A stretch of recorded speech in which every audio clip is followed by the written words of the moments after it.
Costa Rica se desarrolla una audiencia pública ante la Corte Interamericana contra el Estado salvadoreño por el caso Beatriz, la joven a la que se le prohibió abortar hace una década. Entérese qué ocurrió en el primer día de la diligencia. La Alcaldía de San Salvador revela cómo operaba una red de estafadores en los mercados capitalinos. El hallazgo se dio durante el reordenamiento de comerciantes informales. Empresarios del transporte colectivo aseguran que siguen a la espera del pago de más de 4 meses de subsidio. Insisten que de la entrega de la compensación depende no se incremente al pasaje. Con preocupación, ambientalistas reciben este 22 de marzo Día del Agua. Los expertos también han reaccionado a los pronósticos sobre el impacto de periodos secos en el país. En noticias internacionales le contamos los motivos por los que el transporte público y de carga pesada en Honduras anunció un paro en varias ciudades del vecino país. Muy buenas noches, ¿qué tal? ¿Cómo están? Qué gusto que nos acompañen. Bienvenidos a una nueva emisión estelar de Noticiero Hechos. Los saluda Roxana Webb y comenzamos con las noticias. Hoy se desarrolló la primera jornada de la audiencia pública en el caso de Beatriz en contra del Estado salvadoreño. Representantes de gobierno y organizaciones que piden la despenalización del aborto estuvieron presentes ante la Comisión Interamericana de Derechos Humanos en Costa Rica. El Estado le falló la primera vez a Beatriz y nuevamente le vuelve a fallar por segunda vez. Estas son las palabras de la madre de Beatriz, una joven a la que el Estado salvadoreño le negó interrumpir su embarazo de alto riesgo por complicaciones por lupus, enfermedad que se presenta cuando el sistema inmunitario del cuerpo ataca sus propios tejidos y órganos. Ella, junto con representantes del gobierno salvadoreño, como el secretario jurídico de la presidencia, Conan Castro, y el viceministro de Salud, Carlos Alvarenga, participaron en la primera ronda de alegatos en el caso Beatriz contra el Estado salvadoreño, realizado por la Corte Interamericana de Derechos Humanos en San José, Costa Rica. Durante su participación, la progenitora de Beatriz aseguró que su hija era vista como una delincuente luego de que ésta pidiera que su embarazo fuera interrumpido. Sí, Beatriz pasó 81 días hospitalizada. Fue una tortura para ella porque así como había muchos doctores que ellos estaban con las manos atadas, verle el sufrimiento que ella tenía, así habían otros que también estaban en contra de ella y la veían mal. Ella me decía que no se sentía bien porque ella se sentía como que estaba siendo acusada. Ella cuenta que fueron visitados en varias ocasiones por la Policía Nacional Civil y el Ministerio Público a raíz de la decisión de su hija de querer abortar, algo que para ellos como familia representó temor a ser encarcelados. Nosotros nos sentíamos con miedo porque si también ella podía ser, decía yo, si se la podían llevar presa, no sé, pero yo me sentía bastante desesperada, igual como mi familia, pero siempre estuvimos ahí apoyando a Beatriz. El ex jefe de la unidad de embarazo de alto riesgo del Hospital de Maternidad, Guillermo Ortiz, también declaró frente a los tribunales de la Corte y entre sus alegatos dijo que presentaron recursos a diferentes instancias para que les aprobaran la interrupción del embarazo de Beatriz, contestación que llegó bastante tiempo después. Entonces ahí fue que luego de hacer el acta al final colocamos, a pesar de que es de nuestra opinión que la terminación del embarazo en este momento es prudente para ella y le va a prevenir muchos riesgos y peligros, no lo podemos hacer porque la ley no lo permite. Entonces, con él comenzamos a buscar, en nuestra, iniciativa, es un caso, muy especial de algún permiso, enviamos, notas al Ministerio Público, a la Fiscalía, a la Procuraduría de los Derechos Humanos, al juez juzgado de familia, al mismo Ministerio de Salud, enviamos varias notas solicitando opiniones. Sí. Otro de los asistentes fue el ex subjefe de perinatología del Hospital de Maternidad, Rafael Barahona, quien ante los cuestionamientos de la representación del Estado salvadoreño aseguró ante juramento que la condición de Beatriz siempre se mantuvo estable y que no era necesaria la interrupción de su embarazo. Usted, en su conocimiento médico y el conocimiento que tiene del caso, ¿podría decirnos si en algún momento durante la segunda gestación de Beatriz su vida estuvo en riesgo? La vida de Beatriz en la segunda gestación nunca estuvo en riesgo. ¿Recuerda si algún médico durante el embarazo de Beatriz le dijo que procedía a la terminación del embarazo o un aborto porque su vida estaba en riesgo? Eso no recuerdo jamás haberlo escuchado yo durante la atención del caso de Beatriz. Además, indicó las razones por las que no se realizó la interrupción de embarazo en el caso de la joven. En la semana 14, pues el conocido medicamento, fármaco, que es misoprostol, es un medicamento que tal vez no hubiera hecho efecto por lo pequeño que era el útero para misoprostol. Por lo tanto, se hubiese tenido que hacer una intervención instrumental, que era la que nos daba miedo, ya sea por un legrado succión o un legrado instrumental, si se hubiese hecho, y nos daba miedo de traumatizar la cicatriz anterior especialmente.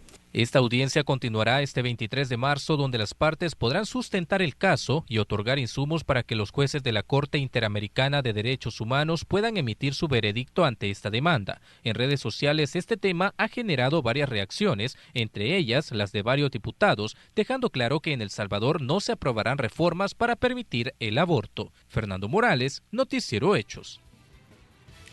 Pasó a la etapa de instrucción el caso de José Raúl Castaneda Villacorta, representante legal de la sociedad Castaneda Ingenieros, quien está siendo procesado por evadir los pagos del IVA y por no declarar las retenciones tributarias de su empresa en el año 2018 por más de $457,000. Fiscalía presentó el requerimiento contra el representante legal de la empresa Castaneda Ingenieros SADCB. En este caso, el señor José Raúl Castaneda Villacorta, por el cual se les atribuían los delitos de evasión de impuestos en su modalidad de no presentación de impuestos de los periodos tributarios de octubre, noviembre y diciembre, asimismo por la apropiación indebida de las retenciones tributarias de estos impuestos al IVA, por ser un gran contribuyente. El total de esta suma por los dos delitos que se le ha imputado Fiscalía es de $400,057.44. Evolucionamos por ti. Y la Policía Nacional Civil reportó la captura de Floridelma Cristabel Portillo, José Gustavo Orantes y Jonathan Wilfredo Castillo, quienes presuntamente conforman una banda que se dedica a asaltar y a hurtar piezas de vehículos. Las detenciones se realizaron en la colonia Guadalupe de Soyapango. Según la corporación policial, para distraer a las autoridades colocaban placas falsas en el vehículo que utilizaban para cometer los delitos. Su modo de operar era abrir los carros en gasolineras o centros comerciales para hurtar las pertenencias. Serán procesados por hurto agravado, posesión y tenencia ilícita de placas de circulación y agrupaciones ilícitas. Qué terrible.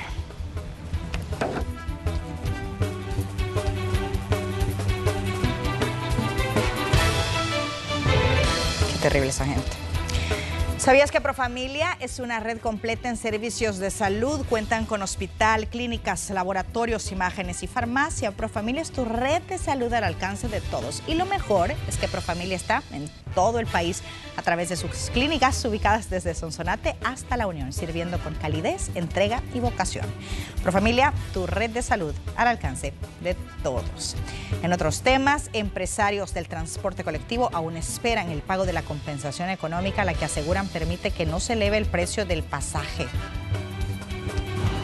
Transportistas están a la espera del pago de más de 4 meses de subsidio que se les adeuda por 8.829 unidades y no descartan que las reuniones sostenidas con el gobierno puedan rendir frutos. Recientemente en la Asamblea Legislativa se aprobó la incorporación de $5 millones para hacer efectivo el desembolso. Hemos tenido una reunión el día lunes con los personeros del BMT y del MOP, en el cual se nos ha dicho que entre el día de ayer y la mañana de este día iban ellos a tener una reunión en la cual pues iban a dialogar cómo hacer para ponerse al día con el sector transporte. Estamos esperando esa respuesta El monto subsidiado por microbús es de $250, mientras que para los buses es de $500. Lo que sucede es que el subsidio se volvió como parte del presupuesto de operación de las rutas. Entonces, antes podríamos decir que lo dejábamos como una descarga adicional para poder honrar compromisos. Pero ahora sí ya es parte del presupuesto para la operatividad de las empresas o de las rutas de transporte. Hay presiones a raíz del no pago de muchas rutas en los bancos, más que todo, sin mencionar uno en específico, porque todos, al momento que no se les solventa puntualmente, hay una exigencia, ¿verdad? La entrega del subsidio estará vigente hasta el 30 de abril de 2024, según la última prórroga, con la que se busca que la tarifa del pasaje no se incremente y afecte a los usuarios.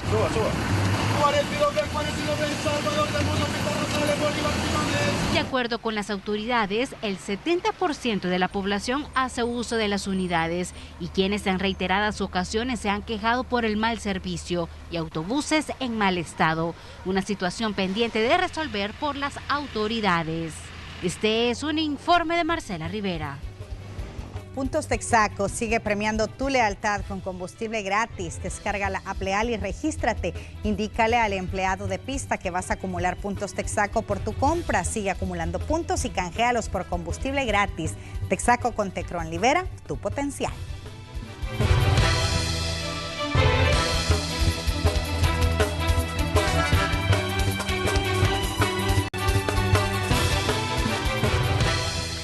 Si estás a punto de pensionarte, haz tu cita para iniciar tu trámite de pensión en AFP Confía. Agéndala a través de Confiatel llamando al 2267-7777.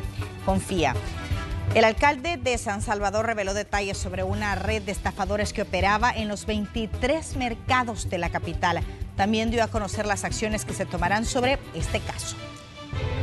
Tras los trabajos de revitalización del centro histórico y la reubicación de comerciantes informales, se descubrió una red de estafadores en los diferentes mercados de San Salvador, donde algunas personas tienen a su nombre diferentes puestos de ventas, los cuales alquilan hasta en más de $200 o los venden a un alto precio, y ellos únicamente pagan los impuestos municipales. Vamos a permitir ya estas acciones, vamos a entregarles y vamos a hacer el proceso correspondiente para todas aquellas personas que han estado siendo estafadas, cuando han estado alquilando, cuando no corresponde alquilar. Es impresionante cómo nosotros podemos recibir $25 de tasa municipal al mes por un puesto, pero estas personas reciben $200, $400 de alquiler, cosa que no es así, no es legal. Nosotros al día de ahora no tenemos una acción contra ningún administrador de mercados, pero si llegase a darse la situación, nosotros vamos a proceder contra ellos y obviamente también contra personas que en el pasado hicieron estas acciones. La alcaldía pide denunciar este tipo de hechos para presentarlos a la Fiscalía General de la República. Ustedes compraron, entre comillas, compraron un puesto en el mercado, en cualquier mercado, en cualquiera del sistema de mercado, en los 23 mercados de San Salvador, compraron un puesto y ustedes tienen el nombre de la persona, la forma de comprobarlo. Vayan a la alcaldía de San Salvador, vayan al mercado central, vayan a la gerencia de mercados donde tenemos un grupo especializado de penalistas que van a estar acompañando y generando este proceso con ustedes para que la persona que les estafó pague por esa acción y por supuesto que nosotros vamos a trabajar para que salga su nombre de este puesto. Son más de 200 cuadras las que han sido recuperadas, donde han resurgido estructuras emblemáticas de la capital, lo que ha llevado a que el centro histórico sea el segundo destino turístico más visitado del país. Las últimas calles intervenidas están alrededor de la Iglesia El Calvario, las cuales serán habilitadas en los próximos días y se construirán otros atractivos. Solo en este último movimiento fueron 13, entre ellos la Iglesia El Calvario, las que se han redescubierto, y antes de este 86, antes de este 25, y así sucesivamente en cada uno de los movimientos se ha redescubierto un centro histórico que no había estado a la vista para ningún salvadoreño en los últimos 40, 50 años y ahora lo estamos viendo. Y la parte económica, increíble porque el movimiento que se está dando en el centro histórico, anuncio de nuevos edificios de apartamentos, a hoteles, nuevos restaurantes, todo eso nos ha generado también mayor inversión y con la mayor inversión viene más trabajo para los salvadoreños. Mario Durán invita a la población a visitar los 23 mercados de San Salvador para seguir apoyando a todos los comerciantes que han sido desalojados de las calles y que sus ventas no se vean afectadas. O sea, son lugares muy, muy seguros, lugares que nosotros estamos empeñándonos en mantener limpios, lugares que brindan los mejores precios de toda la canasta básica. Ustedes pueden encontrar ahí pues los productos más baratos que en cualquier otra parte, y además hemos hecho acciones como Alcaldía de San Salvador desde la tiendona para tener los productos aún más baratos. Menciona que ya se recuperó el 90% del centro histórico, pero aún faltan zonas como la Quinta y Séptima Calle y los alrededores del Mercado Central. Con imágenes de Carlos Cle, este es un informe de Rocío Cruz para Noticiero Hechos. Arranca el verano con Excel Taller Express y mantén tu carro como nuevo. Un prestigioso instituto de educación superior en Estados Unidos otorgará becas a 3 jóvenes salvadoreños que se especializan en el campo de la ciencia. Jóvenes Talentos. Ellos han logrado hacer historia dentro del programa Jóvenes Talentos. Sebastián, Emily y Fernando han destacado por sus habilidades académicas en química, física y matemática, ganando medallas de oro y plata en olimpiadas a nivel internacional. Ahora continuarán sus estudios universitarios en el Instituto Tecnológico de Massachusetts en Estados Unidos, lugar que es considerado como una de las universidades más prestigiosas en el mundo. Aplicar al Instituto de Massachusetts, que es el MIT, yo sabía por las olimpiadas y por todo lo que he estudiado que me quería especializar en física. Primero que todo emocionada, pues por todo lo que voy a poder conocer, a todas las personas que voy a poder conocer, los lugares, las clases.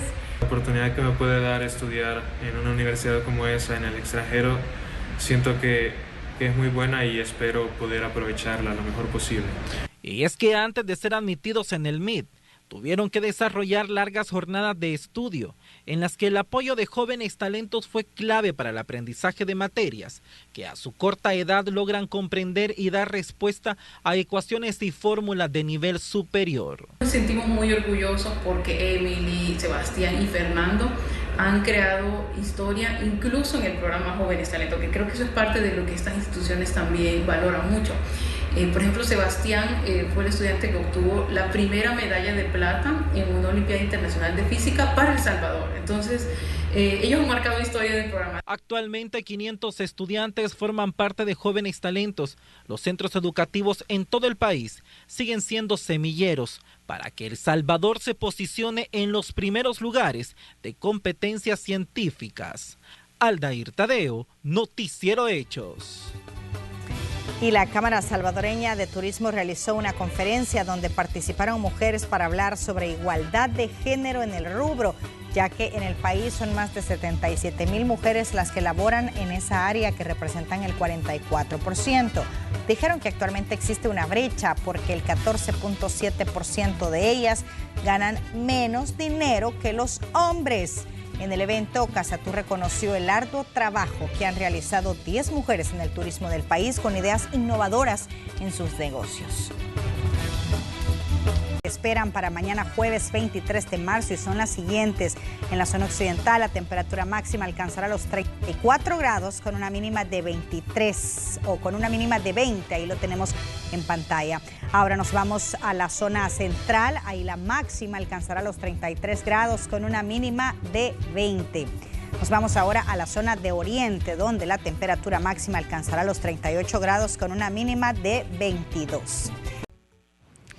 El presidente de la Cámara Salvadoreña de Pequeños y Medianos Productores Agropecuarios, Luis Treminio, aseguró que es urgente que El Salvador adopte medidas para que no se repita el escenario de lo que se vivió en el año 2018, en el último fenómeno del Niño, cuando se vio afectada el 50% de la producción, con más de 11 millones de quintales de granos básicos perdidos entre maíz, arroz, frijol y maicillo. Eso se resuelve si tuviéramos una política nacional agropecuaria. Nosotros esa política decimos que hay que construirla bajo 3 ejes principales o 3 ejes transversales. El primero es que trascienda gobierno, el segundo que esté adaptado al cambio climático y un tercero que sea elaborada por todos los actores del sector agropecuario. De producción, que decíamos que era un poco más de 11 millones de quintales en los cuatro rubros. Fíjese que la área más protegida es la zona de Oriente, a pesar que dentro de El Salvador el 95% de todo el territorio nacional está dentro del corredor seco. O O sea, no hay un municipio que no tenga una parte dentro del correo seco. En PAIL reconocemos el rol de todas las mujeres. Mujeres que impactan con su autenticidad y su visión de vida. Mujeres que contribuyen con el crecimiento económico y sostenible en la sociedad y que cambian el mundo con su esfuerzo diario. A ellas, feliz Día de la Mujer. PAIL, cuidando tu salud. ¿Buscas un jabón con rico aroma, suavidad y protección? Prueba Venza, que elimina el 99.9% de las bacterias. Según detalla un estudio de opinión pública sobre el derecho al agua que fue realizado por la Universidad Centroamericana, el 80% de la población considera que existe una crisis de agua. Ven como principales causas la escasez del recurso, la imposibilidad del suministro en algunas zonas, seguido por el deterioro del medio ambiente. En ese sentido, la información que nos han presentado ahora viene a reforzar un diagnóstico que se ha hecho en el marco de esta investigación, donde, de acuerdo a la revisión metódica de información, se ha determinado que El Salvador ha experimentado una degradación sistemática de los cuerpos de agua que data de por lo menos 50 años atrás, como consecuencia de la interacción de los seres humanos y los ecosistemas y factores de todos. Transporte público y de carga pesada en Honduras ha anunciado un paro en múltiples ciudades del país a causa de su inconformidad con el gobierno de Xiomara Castro. Felipe Valencia con los detalles desde el país centroamericano. Adelante. Así es, muchas gracias amigos de la red de noticias Salvavisión. Saludos desde la capital de la República de Honduras. Tomas de carreteras e incertidumbre es lo que podemos reportar desde acá, porque los transportistas de carga pesada, así como de transporte interurbano, llámese autobuses y taxis, han decidido tomarse múltiples carreteras a nivel nacional. Esto exigiendo al gobierno de Xiomara Castro que cumpla con los acuerdos firmados durante el año pasado y que además le baje el precio a los combustibles y cumpla con algunos subsidios. El sector transporte, tanto público de personas como público de carga, es muy importante y saben que son la columna vertebral de la economía de un país y a nadie le gustan las protestas ni los paros porque incomodan y todos estamos de acuerdo. Sin embargo, la problemática del transporte nos ha orillado a esto y de poder solventar la problemática que vive día a día el sector transporte y una economía que totalmente débil, alzan los combustibles y al final está detonando, ¿verdad? En los próximos días de esta semana será simultáneo en San Pedro Sula y Tegucigalpa las protestas. Y no quisiéramos llegar a eso, hay espacio todavía, hoy se comienza con el sur y luego se van a ir incorporando otros departamentos y ciudades importantes también del país. Y es tras escuchar las exigencias de los transportistas que nos damos cuenta que el tema va para largo por lo menos durante esta semana en la que se espera que haya más paralizaciones del transporte. Este es el informe que podemos brindar desde Honduras, compañeros. Si no hay consulta, yo retorno con ustedes hasta los estudios. Muchas gracias, hasta Honduras. Y la Reserva Federal de Estados Unidos anunció este miércoles una subida de los tipos de interés de 0.25 puntos, dejándolo en un rango entre el 4.75 y el 5% en medio de la crisis causada por el colapso de 2 bancos en ese país y el rescate de un tercero. Se trata del 9º aumento en los tipos en un año en miras a combatir la inflación, aunque menor que el anticipado por la Fed, que había hablado de acelerar el ritmo de las subidas cuando todavía no había estallado la crisis bancaria. El Comité Federal de Mercado Abierto de la Fed, que tomó la decisión tras una reunión de 2 días, aseguró hoy que el sistema bancario de Estados Unidos es sano y resistente. Pop 12. Muchas gracias por habernos acompañado. Hasta mañana.